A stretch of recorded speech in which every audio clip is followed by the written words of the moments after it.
Hi, and welcome to the second part of looking at clauses with the aim to developing our full sentences.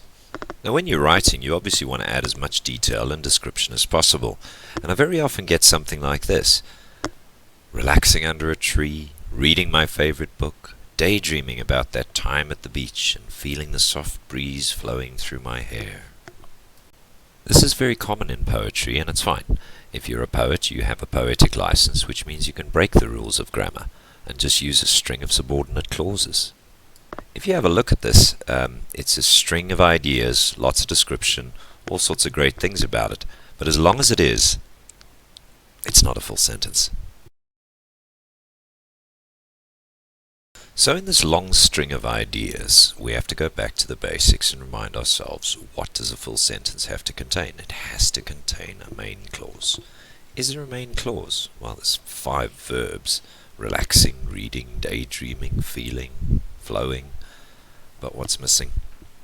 If you guessed that it's the subject, you'd be right. Now you might say to me, but it's clear who the subject is because it says reading my favorite book.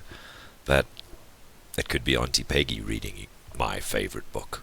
Could be Rex the dog or Rover the robot. It's unclear as to who the subject is, and therefore we do not have a full sentence. Not yet. I'm going to offer you 5 options when it comes to this sentence. Each one is slightly different and has a slightly different focus. A good writer will very often force their main clause to encourage a reader to focus on that being the most important point. So let's look at the first option here. Instead of relaxing under a tree, I can add my subject in there. I relaxed under a tree, reading my favorite book, daydreaming about that time at the beach, and feeling the soft breeze flowing through my hair. In this case, the focus is on the act of relaxing under the tree.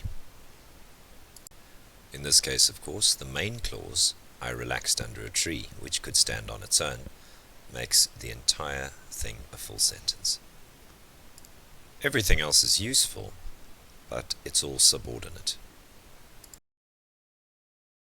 If you think about it, our subject is experiencing or doing 4 things: relaxing, reading, daydreaming, and feeling something. In the previous example, we focused on the element of relaxing. Let's see if we can shift the focus to the action of reading. So, let's change our reading element to a main clause. Relaxing under a tree, I read, or I was reading, my favorite book. Daydreaming about that time at the beach and feeling the soft breeze flowing through my hair, blah blah blah. The fact is here that what we've done is we have taken the focus of the person reading. So a reader would normally sort of consider that to be the main part of the sentence, and the book and the aspect of reading would be the focus of everything else that's going on.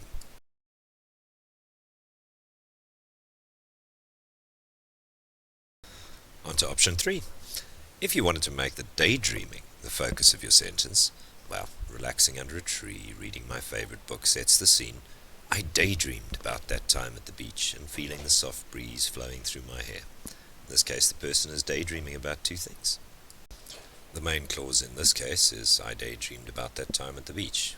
Or the whole of that, I daydreamed about that time at the beach and the feeling the soft breeze flowing through my hair. Either one could be considered the main clause of the sentence, but once again, we've refocused the focus, so to speak, to the point that it is the daydreaming that is the main point in our sentence here.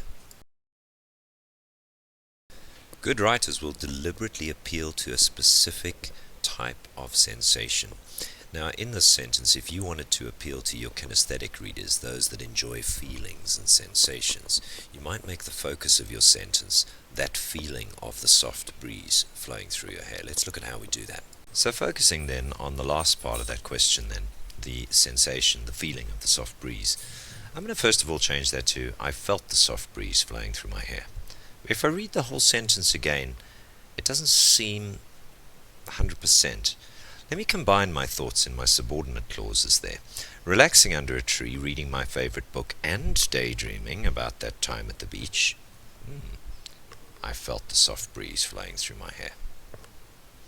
Much better.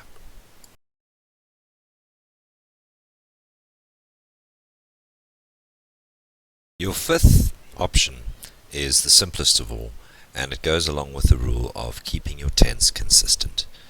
All you got to do is make sure that you stick with a simple past tense. I relaxed under a tree, read my favorite book, daydreamed about that time at the beach, and felt the soft breeze flowing through my hair. In this case, there's no real major focus on any of them. They're a string of events. They don't take preference over each other, but they're all correct, all in the right tense.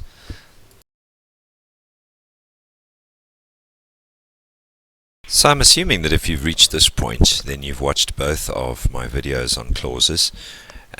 Just a quick summary then. Number one, a sentence must contain a main clause. Number two, the main clause must contain a subject and a verb.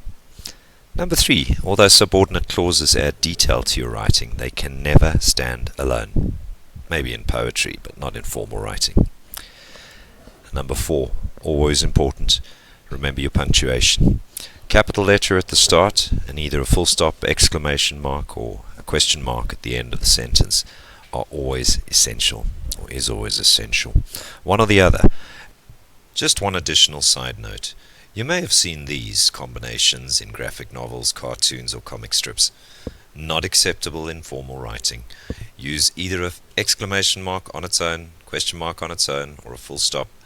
Do not try combining them, and don't add 3 exclamation marks because you think that it makes somebody sound louder. This is not acceptable in formal writing. Just don't do it. So, once again, I really hope that was helpful, and I hope you'll remember all those rules and work on your full sentences. All the best now. Till next time, cheers.